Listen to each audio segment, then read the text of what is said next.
A big part of evolutionary eating is understanding that our brains evolved over time and became more and more complex.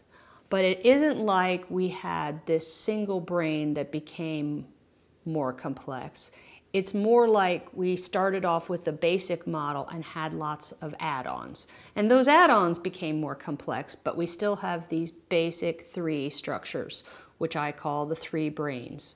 And it's more commonly known in the scientific literature as the triune brain theory, which is just really another way of saying the three brains. So the three brains are the most basic brain, which we call the reptilian brain, and it is concerned with survival. So it monitors all of our functions. We aren't really very aware of what our reptilian brain is doing or how it motivates us. Its primary needs are to get food and not to be food. So it monitors the body and keeps it in balance with the environment. The second layer of the brain, which is right on top of the reptilian brain, is the mammalian brain, which is a warm-blooded brain. And it has a lot more emotional component. It has a lot more fear and aggressiveness and other sorts of internal strong drives. And this brain is also a very much an unconscious brain. So the motivations that we feel by how we react to things, a lot of times we're not aware of that. So these two earlier brains, the reptilian brain and the mammalian brain, they're more of our subconscious or unconscious motivators.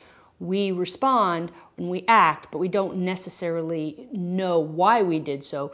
But our new brain can usually come up with an excuse. So we think we know why we did it, but that's just because we did it, and the new part of our brain needs to figure out a reason why.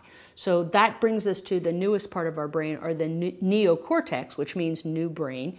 And that's the part that's pretty distinctly human. So primates have a larger neocortex than the other animals, and humans have a really, really large neocortex. And this is where we have thoughtfulness and planning, abstract thinking. A lot of our reasoning ability is here. And we can only be aware of what we're aware of. So we have a sense that we know why we do everything, but mostly we have no clue why we're doing everything, or that's actually not accurate. We do have a clue, but it might be sending us into the wrong direction. So your new brain, because it's the only one that you have a sense of having a mind about, will give you information. So you will think about it and say, oh, I must have done that for this reason. And sometimes we're confused. We're not sure why we did something. So we get the feeling that these motivations, when we're not sure, that that's the only time that we're unaware of why we do things. Most of the time, we're unaware of why we do things. We just fill in with a best guess, and we're not even aware of it. And this has lots of implications for the food decisions we make every day, because we make hundreds or possibly thousands of them. And most of them are habits, and most of them are we make without having any thought whatsoever that we're making a decision. And that's the way it should be, because if you start thinking about everything that you decide on, you would never do anything, because it's happening constantly. So this is an efficiency that's built into it.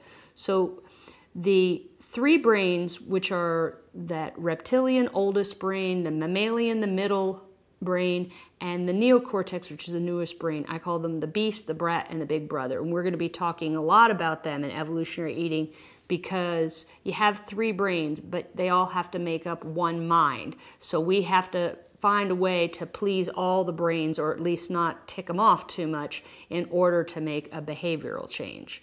So that's the beginning story of the three brains and how they evolved.